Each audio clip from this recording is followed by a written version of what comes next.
Call centre में नहीं कहूँगी, ये लोग डकैत हैं। दुनिया को दिखाने के लिए आप अल्लाह अल्लाह कर रहे हैं, आप दुनिया को दिखाने के लिए हज कर रहे हैं, उम्रा कर रहे हैं, लेकिन आपके परिवार में, आपके समाज में, आपके पड़ोस में, आपके मोहल्ले में ऐसे लोग हैं जो लोगों को स्कैम करके डकैती कर रहे हैं। आपके पास ज़मीर नहीं है, आप अच्छे इंसान नहीं हैं, आप लोगों के आंसुओं के ऊपर आपने पैसा बनाया है।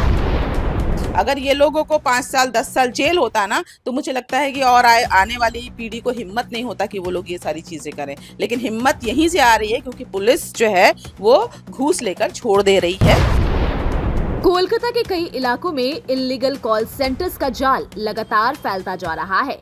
पुलिस की तमाम कोशिशों और कार्रवाइयों के बावजूद ये गोरख धंधा थमने का नाम नहीं ले रहा। Garden reach, park circus, Topsia और खिदिरपुर जैसे इलाकों में न जाने कितनी तादाद में चल रहे हैं ऐसे फर्जी कॉल सेंटर, जहां से देश ही नहीं विदेशों में बैठ लोगों को भी ठगने का काम होता है।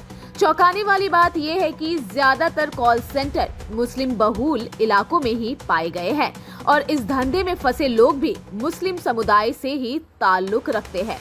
तो क्या ये कोई सोची समझी साजिश है या बेरोजगारी और लाचारी इस गैर कानूनी धंधे की सबसे बड़ी वजह बन चुकी है? क्या सिस्टम की नाकामी और युवा पीढ़ी की भटकाव ही इस अपराध के पीछे की बड़ी वजह है, या फिर कोलकाता के ये कॉल सेंटर्स यूं ही फर्जीवाड़े का अड्डा बने रहेंगे? पुलिस पर भी सवाल उठते हैं। क्या चंद पैसे लेकर पुलिस भी इन लोगों को छोड़ देती है? क्या इन सब के पीछे कोई पॉलिटिकल लोगों का भी सपोर्ट होता है? इन्हीं सवालों को लेकर हमारी टीम पहुंची है समाज सेविका और टीएमसी कार्यकर्ता सोफिया खान के पास। आइए सुनते हैं कि सोफिया खान का इस मामले में क्या कुछ कहना है। आजकल देखने में आ रहा है कि कॉल सेंटर का बिजनेस काफ़ी ज़्यादा देखने को मिल रहा है। पुलिस जो है कई सारे कॉल सेंटर का भांडाफोड़ करती है, कई लोग अरेस्ट होते हैं। जो अगर हम लिस्ट देखें तो उसमें ज़्यादातर मुस्लिम कम्युनिटी के नाम ज़्यादा दिखते हैं और ज़्यादातर आप सोचे तो garden reach, park circus, Topsia, जितने भी मुस्लिम बहुल इलाका है उसी में ही ये सारे कॉल सेंटर भी चल रहे हैं। आखिर में क्या कुछ वजह आपको लगती है? सबसे पहले तो बेरोजगारी, इलिटरेसी, शिक्षा का ना होना, ये सबसे बड़ा कारण है। आज हमारा जो युवा है वो एक अलग लेवल में, मतलब कुछ हद तक मैं मीडिया को भी सोशल मीडिया जो आज प्रेशर है लोगों को लाइफस्टाइल मेंटेन करने का। अगर हम जॉब करने के लिए आज के हमारे युवा जाते हैं, एक तो उनको जॉब मिलता नहीं है, मिलता भी है तो 1000, 10,000, 20,000, 30,000 इंजीनियरिंग कर के भी लोग बैठे हुए हैं। देखिए, इसके पीछे खैर मैं नहीं जाती हूँ, फिर भी गलत तो गलत है। आज जितने भी लोग कॉल सेंटर करते हैं, ये कॉल सेंटर का पैसा सिर्फ हराम नहीं है बल्कि आंसुओं भरा पैसा है। लोगों के पैसे को स्कैम कर दिया जाता है, इंडिविजुअल लोगों के पैसे, उनके पैसे। कई लोग होते हैं जिनके ज़िंदगी भर की पूंजी जो होती है वो एक बार में गायब कर दिया जाता है। ये होता है कॉल सेंटर का पैसा।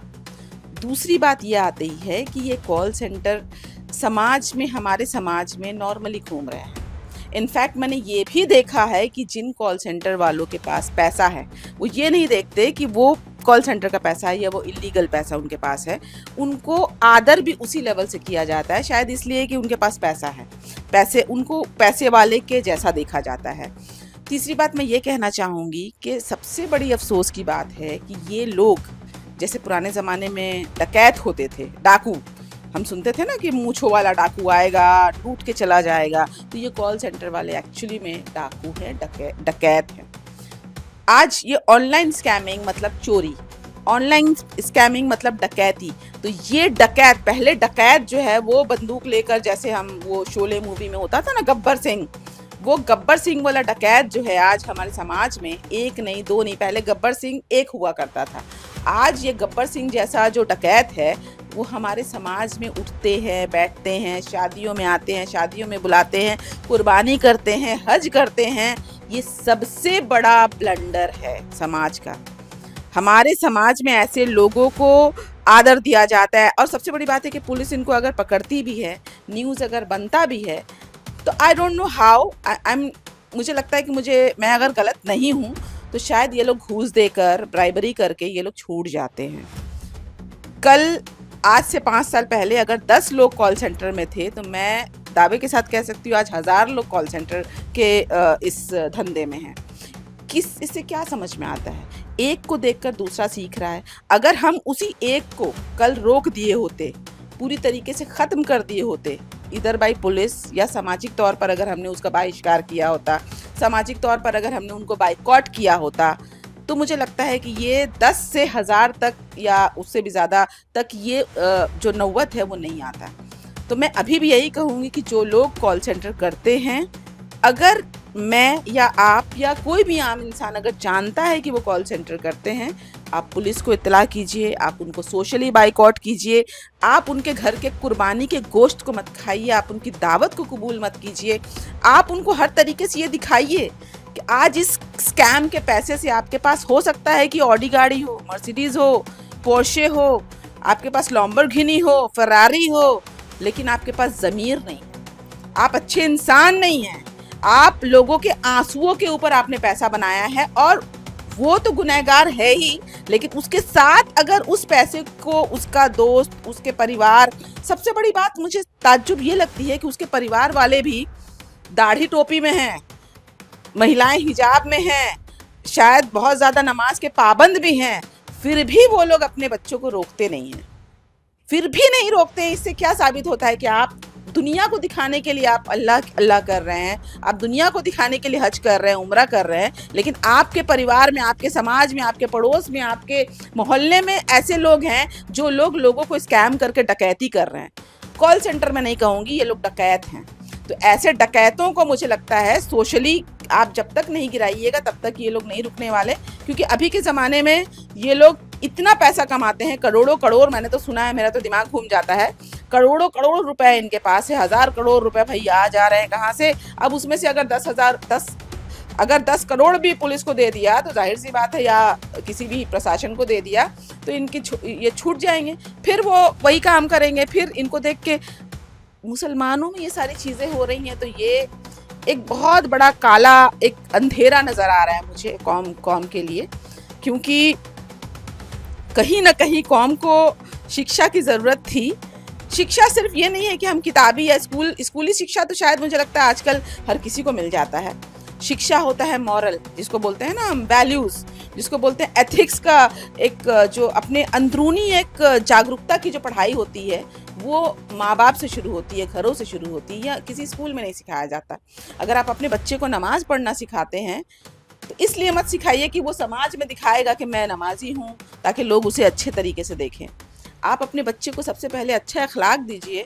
आप अपने बच्चे को सबसे पहले ये सिखाइए कि तुमको किसी को चोट नहीं पहुंचाना है, तुमको किसी को दर्द नहीं देना है, तुमको किसी के बारे में बुरा नहीं बोलना। हो सकता है मेरी वीडियो देख के कई सौ कॉल सेंटर वाले इस कमेंट सेक्शन में मेरे बारे में भी बहुत कुछ बोल सकते हैं, मुझे उससे फ़र्क नहीं पड़ता, लेकिन मैं यही चाहती हूँ कि आप लोग सबसे पहले अच्छा इंसान बनिए, क्योंकि खुदा ने यही बोला है कि आप किसी का दिल मत दुखाइए। किसी के आप बैंक से पैसे उड़ा दे रहे हैं, हो सकता है कि वो उसके इलाज का पैसा रहा हो सकता है उसकी बेटी के शादी का पैसा रहा हो सकता है किसी का वो पैसा ज़िंदगी भर का पैसा हो ताकि वो एक घर बना के रह सके। ऐसे में आप कैसे सकते हैं, सांस कैसे ले सकते हैं और खुदा को क्या जवाब देंगे? ये जितने भी कॉल सेंटर वाले मुझे सुन रहे हैं, मुझे भर के आप कमेंट में गाली ज़रूर दीजिए, लेकिन इस काम को आप छोड़ दीजिए। और जो आसपास के लोग हैं जिनको पता है कि ये कॉल सेंटर करते हैं, उनसे दोस्ती तोड़ दीजिए, आप उनसे रिश्ता तोड़ दीजिए, आप उनके घर मत जाइए, उनके दावत में मत जाइए, क्योंकि उनके घर का पानी पीना आपके लिए हराम है। मैं बस यही कहूँगी। मैं कोई ज्ञानी नहीं हूँ, मैं कोई महान सेंट नहीं हूँ, मैं कोई कह सकते साधु संत महात्मा नहीं हूँ, मैं भी इंसान हूँ, मुझ में भी खराबियाँ हैं, लेकिन इतना बड़ा पाप जो है ना मैं कभी सोच सकती हूँ ना मैं कभी कर सकती हूँ। और मेरे आसपास अगर ऐसे लोग मिलेंगे, मैं उनसे कभी बात भी करना पसंद नहीं करूँगी। कहीं ना कहीं पुलिस पे भी सवाल खड़े होते हैं, क्योंकि वो भी छोड़ देते हैं, देखते हैं अरेस्ट लिस्ट जो है वो तो मिल जाता है हमें, लेकिन उसके कुछ दिन बाद ही देखते हैं कि वही लोग जो है वो ऐसे ही घूम रहे हैं, BMW में घूम रहे हैं, बिल्कुल पुलिस पे ये सवाल उठता है। मैंने अभी अभी कहा, ये लोग ब्राइब कर देते हैं। जो लोग 100-100 करोड़ रुपए कमा रहे हैं, उनके लिए करोड़, 2 करोड़, 10 करोड़ रुपए भी पुलिस को देना कोई बहुत बड़ी बात नहीं है। क्योंकि अगर ये लोग अरेस्ट होते हैं और 10 दिन, 20 दिन, 30 दिन में छूट जा रहे हैं, इसका मतलब है कि ये ब्राइब करके छूट रहे हैं। अगर ये लोगों को 5 साल, 10 साल जेल होता ना, तो मुझे लगता है कि और आने वाली पीढ़ी को हिम्मत नहीं होता कि वो लोग ये सारी चीज़ें करें। लेकिन हिम्मत यहीं से आ रही है क्योंकि पुलिस जो है वो घूस लेकर छोड़ दे रही है। और इसके ऊपर मुझे लगता है जांच होनी चाहिए, कार्रवाई होनी चाहिए, और हम सबको मिल के इन चीज़ों के ऊपर लगना चाहिए। मुझे लगता है कि पुलिस पर भी दबाव देना चाहिए, प्रशासन पर दबाव देना चाहिए। अगर आपको पता है और आप बहुत ज़्यादा श्योर हैं कि ये कॉल सेंटर करता है, करती है, जो भी है, आपको पुलिस के ऊपर दबाव देना होगा कि उसको छोड़ना नहीं है, ताकि हमारी नस्लें, मेरे घर में भी बच्चे, मेरे भी बेटे हैं, क्या व्हाट इफ अगर मेरे बेटे अगर इधर उधर सीख कर ये सारी चीज़ें करना शुरू कर दें, तो आपके भी घर में आपकी औलादें हैं और आपकी नस्लें ख़राब हो जाएंगी। आपके घर में BMW ज़रूर आ जाएगा, लेकिन आपका पूरा नस्ल शराबी हो जाएगा, आपका पूरा नस्ल जो है वो नशे में डूब जाएगा। ये मेरा दावा है। इसलिए आप लोग इसको जहाँ भी देखें वहाँ रोकें, जहाँ भी ऐसे लोगों को पाए वहाँ पे 2 थप्पड़ लगाएं, या जाकर आप पुलिस को रिपोर्ट करें और ऐसे लोगों का सोशली बहिष्कार कीजिए। यही एक सॉल्यूशन मुझे नजर आ रहा है। प्रशासन भी जो सरकार है टीएमसी की है, तो क्या लगता है कि सरकार को भी कुछ इस पे स्टेप लेना चाहिए, पुलिस पे भी दबाव बनाना चाहिए कि जहाँ जहाँ इलीगल कॉल सेंटर्स चल रहे हैं वहाँ पे छापेमारी हो और जो भी है इसके पीछे उनको अरेस्ट करें? बिल्कुल, देखिए, मैं बिल्कुल यही चाहूँगी। मैं भी टीएमसी की एक कार्यकर्ता हूँ और टीएमसी करने का एक ही मकसद था, दीदी को देखकर टीएमसी करना, क्योंकि दीदी आदर्शों की एक मिसाल हैं और दीदी ने कभी, मुझे नहीं लगता कि कोई चीज़ वो गलत करती हैं। लेकिन मैं ये भी नहीं कहूँगी कि सारे कार्यकर्ता दूध के धुले हैं। टीएमसी एक बहुत बड़ा परिवार है। परिवार में, अपने ही परिवार में कुछ सदस्य गलत निकल जाते हैं। तो मैं यही कहूँगी दीदी से, मैं यही गुहार लगाऊंगी कि आप इस चीज़ को ज़रूर देखिए, क्योंकि ये नस्लों को ख़राब कर रही है। ये चीज़ें जो है वो बढ़ती जा रही हैं और लोग शॉर्टकट मनी समझकर, शॉर्टकट सक्सेस समझकर कॉल सेंटर और स्कैमिंग अगर नहीं रुकेगी, तो मुझे लगता है ये आने वाले समय में हमारी जनरेशन के लिए ठीक नहीं है, आने वाली पीढ़ी के लिए ठीक नहीं है। तो टीएमसी सरकार से भी मैं गुहार करूँगी, मैं दीदी से ये गुहार करूँगी कि आप दबाव बनाइए कि जो लोग पकड़े जा रहे हैं उनको ईजिली छोड़ा ना जाए। जो कॉल सेंटर चलाते हैं वो देखने में मिलते हैं कि कैफ़े चला रहे हैं या तो अपने जो भी ब्लैक मनी है उसको वाइट कर रहे हैं। देखिए, ये तो मैंने कहा ना कि कॉल सेंटर का पैसा 1 रुपया, 2 रुपया, हज़ार में नहीं है, करोड़ों में है। करोड़ों में अगर लोग कमाएंगे तो जाहिर सी बात है कि उसको इन्वेस्ट तो कहीं ना कहीं करेंगे ही। वो कहाँ इन्वेस्ट करते हैं मैटर ये नहीं है, मुद्दा ये है कि वो पैसा स्कैम करके क्यों कमाएंगे और इसको क्यों नहीं रोका जा रहा है। आज अगर हाईजैक करने वाले लोग या इस तरीके के स्कैमर्स, ऑब्वियसली स्कैम जो करते हैं वो लोग बहुत इंटेलिजेंट होते हैं, तो हाँ, उसके ऊपर हमारा जो साइबर क्राइम ब्रांच बैठा है वो क्या आलू छील रहा है, प्याज छील रहा है? उनको तो ऑब्वियसली दे हैव एक्सपर्ट। तो जब तक ये जानबूझकर नज़रअंदाज नहीं किया जा रहा है तो ये बढ़ोतरी इसीलिए हो रहा है। अगर सरकार, अगर पुलिस या प्रशासन चाहे तो इस पे रोक 2 मिनट में लगा सकती है। तो मुझे लगता है कि अब इस चीज़ पे एक अवेयरनेस कैंप होनी चाहिए, अवेयरनेस एक जितने भी सोशल ऑर्गेनाइजेशन है, मुझे लगता है इस चीज़ को लेकर आगे बढ़ना चाहिए, मूव करना चाहिए। जैसे हम रेप को एक गलत मानते हैं, हम सोसाइटी में और भी चीज़ों को हम गलत मानते हैं, तो इस चीज़ों को भी उसी तरीके से देखना चाहिए कि this should be totally banned from society. कहीं ना कहीं इनके पीछे नेताओं का भी सपोर्ट रहता है। देखिए, मैंने क्या कहा, टीएमसी एक बहुत बड़ा परिवार है। परिवार के सदस्य में अगर 2-4 गलत निकलते हैं और ये बात दीदी को पता चलती है और ये कंफर्म्ड हो जाता है और प्रूव्ड हो जाता है, तो उनको पार्टी से निकाल दिया जाता है। तो जो लोग भी इसमें हैं वो लोग भी सतर्क हो जाएं। जो लोग जो भी हों, नेता हों, मंत्री हों, सांसद हों, एमपी हो, वो किसी भी पार्टी के हों, जो लोग गलत हैं वो गलत है। पार्टी करने का मतलब नहीं है कि आप दूध से धुल गए या आपको कोई सज़ा नहीं मिलेगी। अगर पार्टी का आदर्श है कि आपको समाज के लिए काम करना है, अगर आप समाज के लिए एंटी सोशल काम करते हैं तो उनको भी कटघरे के पीछे, उनको भी सलाखों के पीछे होना चाहिए। अच्छा, जैसे कि मुस्लिम ही नाम ज़्यादातर देखने को मिलता है, आपने कहा कि बेरोजगारी, तो क्या लग रहा है कि मुस्लिम जो लोग हैं उन्हें क्या इस राज्य में कुछ पढ़ने का मौका या तो काम करने का मौका नहीं मिल रहा है, तो ही वो क्या सिर्फ कॉल सेंटर की तरफ जा रहे हैं?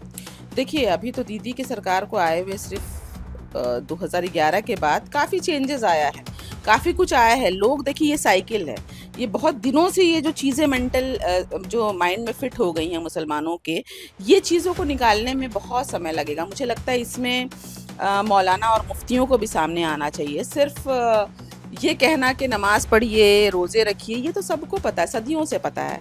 मुझे लगता है नाउ इट्स हाई टाइम कि हमें अब ये सारी चीज़ें जो मॉरल एजुकेशन है, वो हमारे मौलाना, मुफ्ती और जो जमाती लोग हैं, इन लोगों को मुझे लगता है इस बारे में भी थोड़ा-सा बात करना चाहिए कि क्या करना है, कैसे रहना है। अफ़सोस की बात है कि जितना ज़्यादा अच्छा बनने के लिए मुझे इस्लाम में, हदीस में बताया गया है, उतना ही उल्टा जो है वो उनके फॉलोअर्स हो रहे हैं। आप देखिए ना, जितने भी, मैं देखिए बहुत ज़्यादा धर्म के ऊपर नहीं बोलना चाहती, लेकिन फिर भी जितना मैंने समझा है, ये मैं यही जानती हूँ कि आप सबसे पहले अच्छे इंसान बनिए, automatically everything will be sorted. आप अगर अच्छे इंसान हैं ना, तो ऑब्वियसली आप किसी को तकलीफ नहीं देंगे, किसी भी इंसान के साथ आप गलत नहीं करेंगे। This is end of the day and end of the chapter. क्या आप बनना चाहते हैं एक प्रोफेशनल ब्यूटी एक्सपर्ट? तो अब आपके लिए है एक गोल्डन अपॉर्चुनिटी जो बदल सकता है आपका करियर और आपकी जिंदगी। Rubina Kazi salon and academy एक ऐसा नाम है जो आपको दे रहा है professional training, beautician, skin, hair, cosmetology के हर कोर्स में। यहाँ सिर्फ 45 दिनों में ही दे सकते हैं आपको चुनिंदा ट्रेनिंग, बेसिक से लेकर इंटरनेशनल लुक्स तक। जी हाँ, 10 एक्सक्लूसिव लुक्स की expert training, Brazilian makeup, water resistant makeup, illuminated look और भी बहुत कुछ सीखने को मिलेगा। और सबसे बड़ी बात, ISO बेस्ड कोर्स जो कि वर्ल्ड वाइड अप्रूव्ड है। यानी कोर्स के बाद आप दुनिया में कहीं भी जा सकते हैं और शानदार जॉब पा सकते हैं। यहाँ आपको अपने सपनों की उड़ान के लिए पैसों की कमी नहीं महसूस होगी, क्योंकि यहाँ है EMI इजी ऑप्शन अवेलेबल। पता नोट कर लीजिए, Rubina Kazi salon and academy, 4th floor, Devi market, Greek Orthodox church के पास, Hazra Kalighat, new sky wall bridge के सामने। तो इंतजार किस बात का, आज ही जुड़िए रुबीना काजी एकेडमी से और बनाइए अपना फ्यूचर और भी ज्यादा ब्राइट। सीट सीमित है, तुरंत संपर्क करें इस नंबर पर।